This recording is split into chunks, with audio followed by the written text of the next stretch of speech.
Very good evening, my dear friends. So today we are going to discuss about the modes of appointment of directors. So the very first provision pertaining to the directors is 149 of the Companies Act 2013. Actually, sections 149 to 193 deal with this particular subject matter, and 149 deals with the basic provisions. The company to have basically a board of directors. This is the empowering provision. That it says every company must have a board of directors consisting of individuals only as directors. Corporates cannot become directors. Only individuals can be the directors of the company. And then the number of directors is concerned. For public company it is minimum 3, and private company it is minimum 2, and 1 director in case of one-man company. And the total number of directors should not exceed 15. And then a company can appoint more directors than 15 after passing a special resolution. You have to take a book and note down which are the issues to be taken up under special resolution and which are the issues under the ordinary resolution, so that it will be easier for you in the examination point of view. And then further, the central government may prescribe for certain class of companies necessarily at least one woman candidate as a director of the company. Then friends, every company existing on or before the date of commencement of 2013 Act shall within 1 year from such commencement comply with the requirements of this subsection 1, that is A and B, and then the women director also. Then another important aspect under section 149, every director shall have at least, every company must have, whether it is private or public, must have at least one director who stays in India for a period of not less than 182 days during the financial year. So you have to read this with the Income Tax Act. And then, provided that in case of newly incorporated company, the requirement shall apply proportionately, because 182 days proportionately at the end of the financial year in which it is incorporated. Then every listed public company must have at least 1/3 of the total number of directors as independent directors. I have already circulated necessary material on independent directors, and this is a provision. Now that clause 49 of listing proposal, now conditions won't apply. This particular provision, section 149 subsection 4, has to be seen, that at least 1/3 of the total number of directors of a listed public company must have necessarily independent directors, and the central government may prescribe a minimum number of independent directors in case of any class or such class of public companies. In this case, any fraction contained in 1/3 shall be taken as 1, rounded off as 1.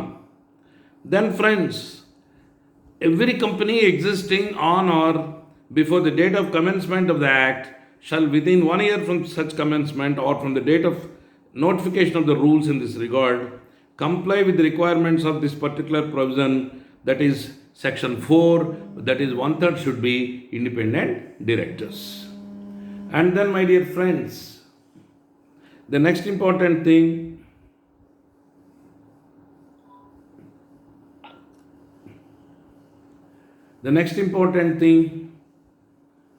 that an independent director in relation to a company is defined under subsection 5. That it means a director other than a managing director or a whole-time director or a nominee director, who in the opinion of the board is a person of integrity and possesses relevant expertise and experience to reach the objectives of the, in fact, company as laid down in the memorandum of association, and who is or was not a promoter of the company. That means a promoter should not be an independent director, obviously, or holding subsidiary or associate company. And then who who is not related to promoters or directors in the company. It's holding subsidiary or associated company. This is also very important. And further, who had any pecuniary relationship also cannot be an independent director. Like it has been stated that the independent director in relation to company means a director other than a managing director, whole time, or a nominee director. Institutional nominee directors are not independent directors. And the independent director should not have any pecuniary relationship other than the remuneration as a director or such amount as may be prescribed by the central government, and then with the company and is holding subsidiary, or whether it is holding a subsidiary or associated company, or their promoters or directors. And then during the, in fact, another important aspect is that the particular remuneration is concerned, it is stated in subsection 6 clause C that an independent director here is other than the nominee director or whole time and so, and who has or had no pecuniary relationship other than remuneration as such director, or having transactions not exceeding 10% of his total income or such amount as may be prescribed with the company in the holding subsidiary or associated company, or their promoters or directors during the 2 immediately preceding financial years or during the current financial year.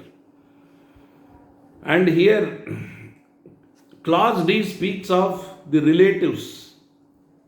In fact, that they should not be related and they should not be indebted to the company, and then further that this particular shareholding is also stated in clause E.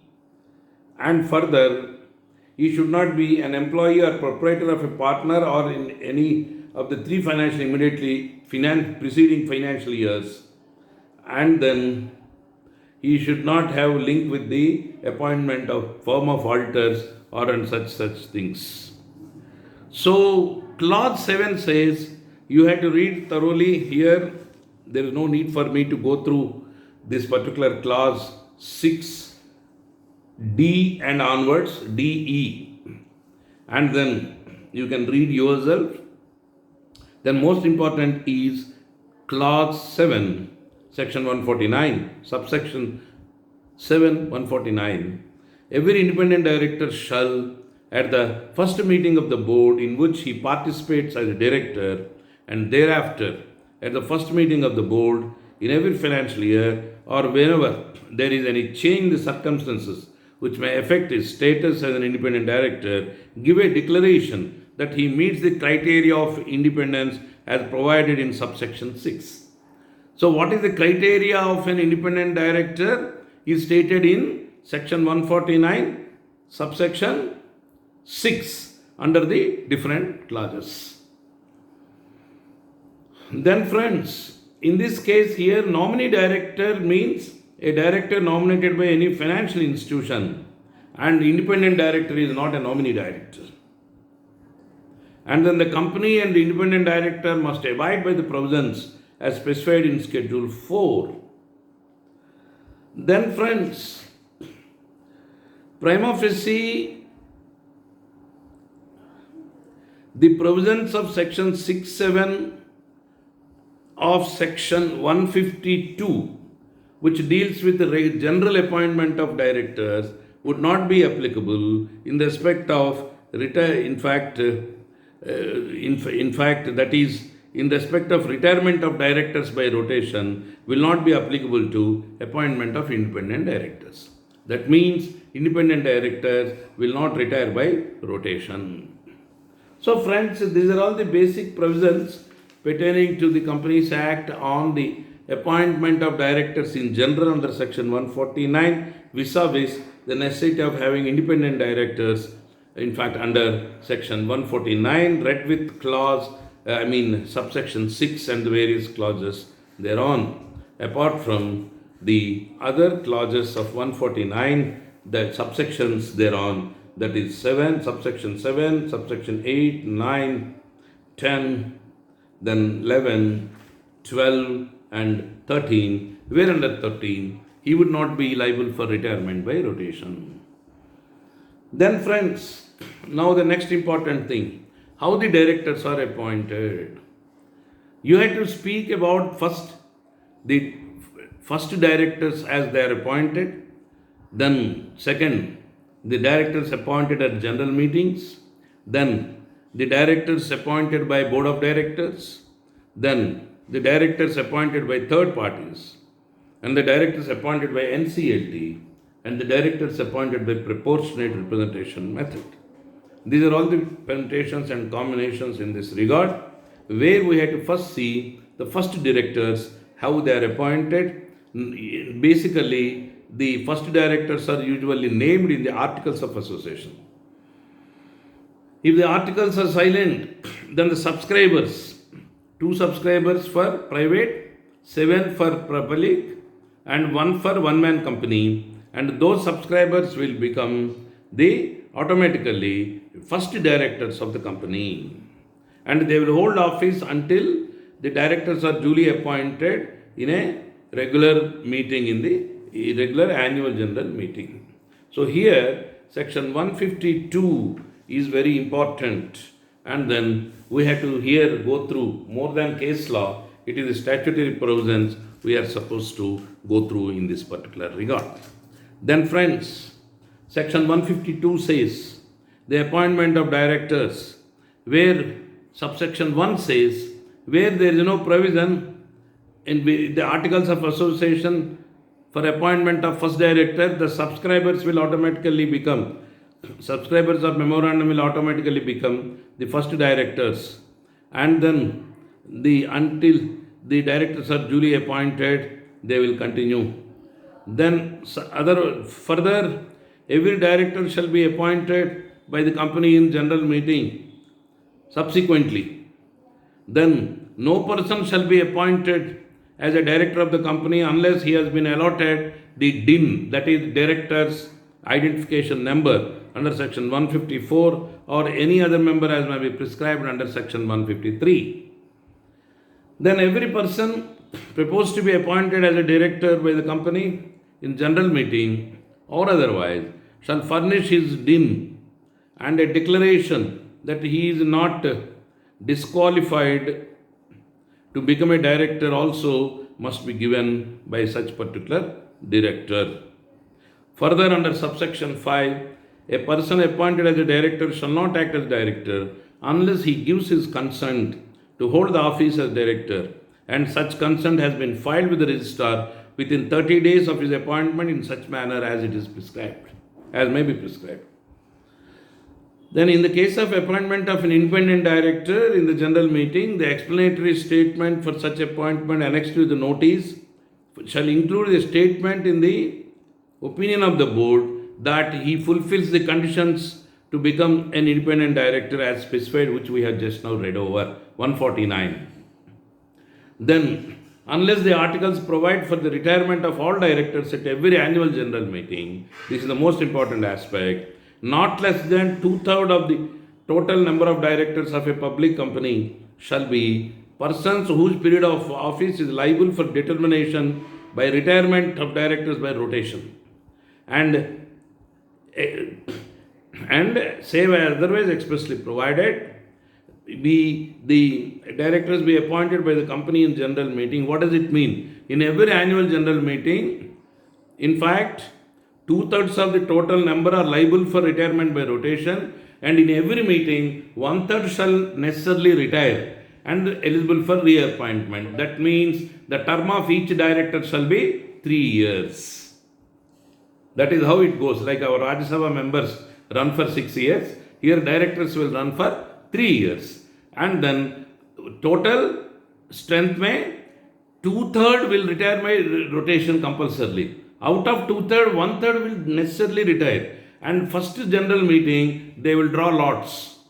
And subsequently, as per appointment in seniority, once in 3 years, every 3 years round, every year, that particular group will go, and they may be reappointed or new people will come into picture. The remaining directors after 2/3, in default of and in subject to regulations, also be appointed in company in general meeting only. So I am talking of the appointment in general meeting. Then at the first annual general meeting, a public company held next after the date of the general meeting, at which the directors are appointed in accordance with clauses A and B, which I have read over, and every subsequent annual general meeting, one third of such directors from the time being as are liable to retirement rotation, or if their number is neither 3 or multiple, then it will be nearest to one third and they will retire. That is what just now I told you. 2/3, one third again out of that every year, so that every director will have minimum of in 3 years term, and that either eligible for reappointment. Then the directors who will retire by rotation at every AGM shall be those who have been longest in office. Otherwise, they will draw by lots. That is what I told you. This is under clause D. Then at every annual general meeting, the director retires, so it is liable for retirement. The vacancy will be filled up by appointing or the retiring director or any other person. Then, if any vacancy of the retiring director is not filled up, then the meeting has not expressly resolved not to fill the vacancy. The meeting shall stand adjourned to the same day, at the same place, or that day rotational holiday till the next succeeding day, which is not a holiday, and at the same time and place. And at that meeting also, if the vacancy of the retiring director is not filled up, then the meeting also not expressly not resolved, then the retiring director is deemed to have been reappointed, unless in the previous meeting it has been held that he decided that he should not be reemployed, and then otherwise he is disqualified, and or a resolution was passed, or in fact section 162 leading to appointment of directors to be voted individually will come into picture in this regard. So friends, the prima facie provision under 152 is that the first directors, then the subsequent directors in the general meeting. Then in the general meeting, same provisions 152 will apply. As I told you, 2/3 will retire by rotation, and out of that 1/3 liable for retirement, 1/3 will necessarily retire, and they will be eligible for reappointment, and like that every director will have 3-year time. Then friends, now these particular provisions are applicable to both private and public limited companies alike. And then the next provision is that with regard to the appointment of directors by board under section 161. Here, section 161 says the appointment of additional director, where a company in the regular meeting, general meeting cannot appoint, and then a person's services are necessary or his acumen is essential, then they will appoint him as an additional director. In the same way, in certain circumstances, a person can be appointed as an alternate director, and then institutions will appoint a certain person, nominate as, in fact, nominee directors. This is all under section 161 of the Act. Then, so first appointment by the articles, otherwise deemed provision, then the appointment by the general body, and then appointment by directors themselves as additional, alternate and nominee directors under section 161. And then further, the appointment of directors to be voted individually under 162, I have already dealt with that. Then another important thing under, in fact, section 242 subsection 2, the National Company Tribunal under section 242 subsection 2 can nominate some persons as directors to companies where there are disputes pertaining to oppression and mismanagement. Then friends, after this, the last part of our discussion in appointment is what we are discussing is the methods of appointment. In the modes of appointment, as I told you, articles, general body, the board itself, then the National Company Tribunal, and lastly, the shareholders can appoint the directors by a proportionate representation method. In fact, proportionate representation method is single transferable vote by cumulating voting. In fact, highest and quota is equal to total number of votes cast plus 1 by number of candidates plus 1. Well, in fact, this is only for theoretical purpose according to me. Mostly this is not in vogue, it is not in practice. In fact, this is only for theoretical purpose. And then there is one more provision under section 151 that the small shareholders must appoint directors, where a listed company may have one director elected by such small shareholders in such manner as may be prescribed. And a small shareholder means a shareholder holding shares of nominal value of not more than 20,000 rupees or such other sums as may be prescribed. So now there is a special category of small shareholder also, in fact, taken into account in this particular regard. So with this particular background, in fact, we conclude our discussion on this particular appointment of directors, my dear friends, and then we will deal with the removal, resignation, then qualifications, disqualifications, then duties and powers. With this particular topics, we will be concluding our discussion of the director's part. So we will meet again. Thank you very much and good night. Bye bye.